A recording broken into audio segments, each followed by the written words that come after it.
Now, going over to the business blunder of the day, you have Boeing Jets missing bolts. Their ineptitude seem to be mounting. Now, this comes to us thanks to Kara Reinhardt over on LinkedIn, and she said, quote, "Federal investigators have concluded that the door plug that blew out of the Boeing plane last month was missing key bolts. According to the preliminary report released Tuesday, the National Transportation Safety Board cites photo evidence that the bolts holding the fuselage panel in place were removed at the Boeing factory and not replaced before the 737 MAX 9 was delivered to Alaska Airlines. The, quote, bombshell new finding corroborates other media reports and investigations by Alaska United Airlines while planes were grounded," unquote.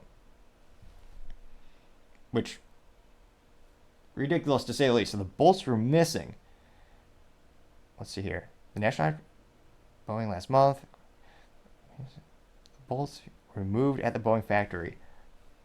So why would you remove the bolts? I mean, yes, you do save on weight, which will increase fuel efficiency, though I guess a metal bolt these days doesn't weigh too much. A good rule for automotives, for every 100 pounds you can decrease weight in your car or truck, you will get about a 1% increase in fuel economy.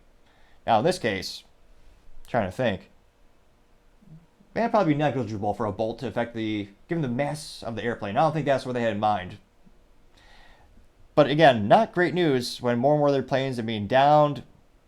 They said that they're also fixing another 50 delivered 737 MAX after supplier Spirit Aerosystems discovered misdrilled holes. So I don't know how many people trust Boeing. And again, they've been around since, not the dawn of time, but they're one of the oldest defense contractors in the United States. They then got into the aviation business, which is kind of funny. A lot of Americans see them as a commercial aviation company. They think of them when they go to the airport. They got started as a defense company mostly, and that's where a lot of the revenue continues to come from to this day with military sales and making military aircraft. But again, to have something as simple as they just happen to be missing bolts, I'm not sure how much that inspires in terms of faith in the company and how many of these giant, I mean, you have a lot of growing competition overseas where they have Airbus being a huge manufacturer of airplanes. They're having more competition, and yet they keep finding more and more flaws and more defects and more ineptitudes at the company.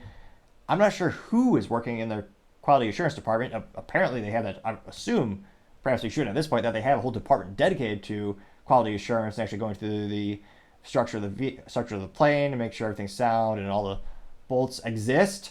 But I guess in this case they didn't. So it'll be interesting to see. But again, as the problems just continue to mount with Boeing not having bolts, I gotta say that is certainly the business blunder of the day.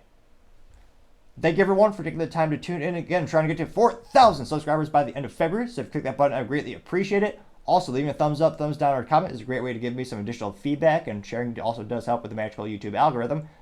Lastly, don't forget to take the time to tell your family, tell your friends, tell your coworkers, heck, tell your enemies, tell anyone and everyone. Just stay safe, fight the good fight.